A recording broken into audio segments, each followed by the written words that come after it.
I revealed the truth to my husband, and he left without a word. He didn't yell. He didn't scream. He didn't ask a single question. He just looked at me, and then he walked out the door.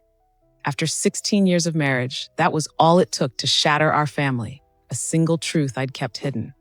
That look in his eyes wasn't anger, not at first. It was something far worse. It was the look of a man watching 16 years of his life, of our life, crumble into dust right in front of him. And the silence he left behind, it was louder than any fight we ever had. 16 years is a long time. It's long enough to build a life, a home, a family. And from the outside, ours was perfect. I met David in my early 20s. He was kind, steady, and had a laugh that could make you forget what you were even sad about. We were that couple, the one that still held hands, the one that finished each other's sentences. We built a life that felt like a fortress, safe from everything. 2 years into our marriage, we decided we were ready for kids. I recall the excited conversations and all the planning that went into it. When our son Leo was born, our world, which was already so full of love, just expanded. David was born to be a father. He was the one who taught Leo how to ride a bike, who patiently sat through hours of video games he didn't understand, and who built the most elaborate forts in our living room. Their bond was the cornerstone of our family. I'd watch them together, this man I loved and this boy who was our entire world, and feel a sense of peace so profound, it felt unbreakable. We had our traditions, pizza and a movie every Friday, camping at the same spot by the lake every year. We had inside jokes that only we would understand. We had a history, woven together with a million tiny threads of shared memories. It was a good life. It was a real life. But it was built on a fault line, a crack in the foundation I'd just plastered over, pretending it wasn't there. And I was the only one who knew. The truth is, our story has another chapter. One that I tore out and tried to burn before anyone could read it. It happened early in our marriage. It was a time when we were struggling, like all young couples do. We were working opposite shifts, barely seeing each other. I was lonely, disconnected, and in a moment of profound weakness and selfish desperation, I made a mistake. A single night that should have meant nothing ultimately meant everything. I ended it immediately. I was swallowed by a guilt so deep it felt like it was rewriting my DNA. I swore to myself that I would be the perfect wife and the perfect mother to make up for it. I would build a life so full of light and love that it would burn away the shadow of that one terrible decision. When I found out I was pregnant with Leo shortly after, a part of me was terrified, but another, more naive part, saw it as a sign, a chance to start fresh. I let myself believe that. I chose to accept it. But a lie doesn't just disappear. It festers. For 16 years, it was my constant companion.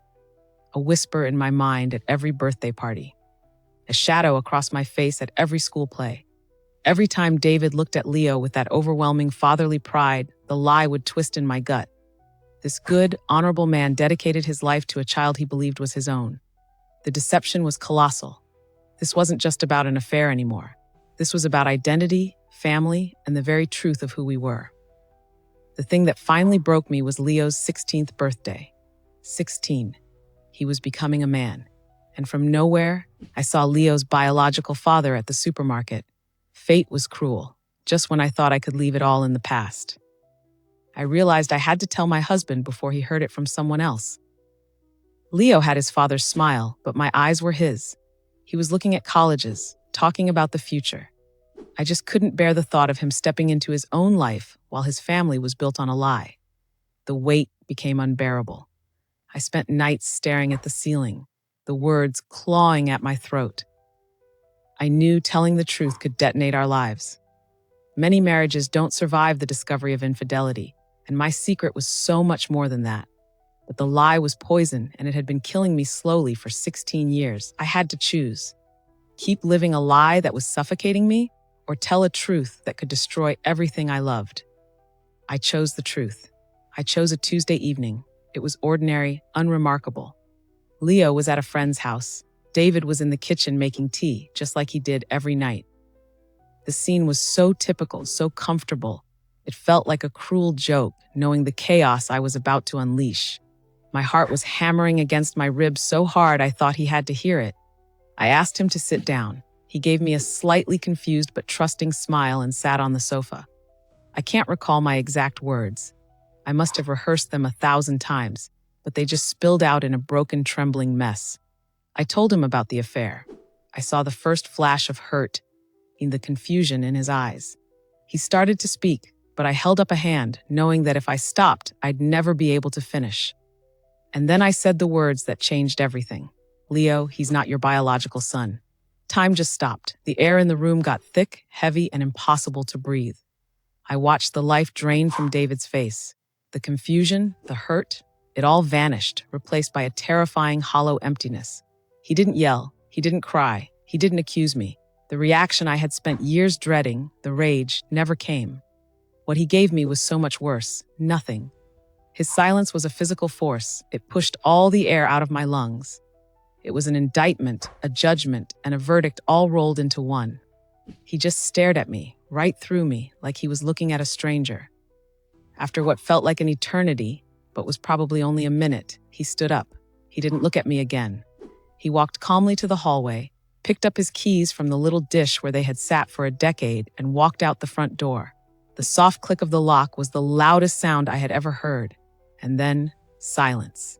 A deafening, shattering silence, filled with the ghost of our 16 years. In the moments after the door closed, I couldn't move. I just sat there, frozen, replaying it all. The look on his face, the silence, the final click of the lock. Discovering a betrayal of this magnitude can cause a profound sense of shock and grief. And I had just done that to the person I loved most.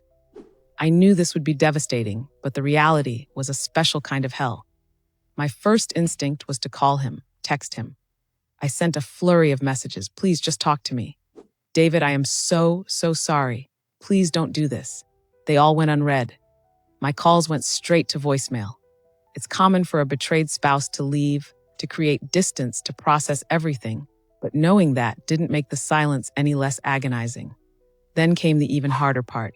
Leo. He came home a few hours later, happy and oblivious, asking where Dad was. Telling my son that his father had left, without being able to tell him why, was the second hardest thing I've ever done. Seeing the confusion and hurt in his eyes was like a punch to the gut. The lie I told to protect our family had ended up fracturing it. And my son was caught right in the middle. Children in these situations can often face their own identity crises and feelings of betrayal. The days that followed were a blur of sleepless nights and panicked days. The house felt huge, empty. Every object held a memory. Every room echoed with a ghost. This is the part people don't talk about, the quiet, desolate fallout. The psychological toll is immense, not just for the person who was betrayed, but for the one who confessed. I was living in the wreckage I had created, completely alone. If you've ever felt totally alone with the consequences of a decision, or if you've had to navigate a family crisis that you couldn't see a way through, please hit that like button. It helps to know there are others out there who get what it's like when your world falls apart. And if you want to hear what happens next, please subscribe, like, and comment. It's been 3 months now. The silence from David is almost absolute. He eventually sent a brief, formal email through a lawyer regarding his need for space and the need to sort out legal matters. He sends money for Leo, but there has been no personal contact, not a single word. He's just gone. I'm living in limbo. The truth is out, but it hasn't set me free. It has just exchanged one prison for another. The guilt I had over the lie has been replaced by the devastating reality of what it caused. I look at my son, and I see the pain I've put him through. He knows his father left because of something I did, and that knowledge just hangs between us. The impact this kind of revelation can have on a child can be long-lasting, shaping their ability to trust and their own future relationships. I don't know if our marriage can survive this. I know that trust, once shattered to this degree, is incredibly difficult, maybe even impossible, to rebuild. I've started therapy, trying to understand how I let one mistake dictate the course of 3 lives for 16 years. I don't know what the future holds. Maybe one day, David will be ready to talk, not for reconciliation, but just for understanding. Maybe one day, I'll have to tell Leo the whole truth about his identity, a conversation I dread more than anything. For now, all I know is the quiet of this house and the weight of my choices. So I want to ask you all, what would you have done? Is there a right way to handle a wrong that's been growing for so long? And can a family ever truly heal from a secret that redefines its very foundation? Let me know in the comments. Your perspective, your stories. Right now, they mean more than you know. Thank you for listening.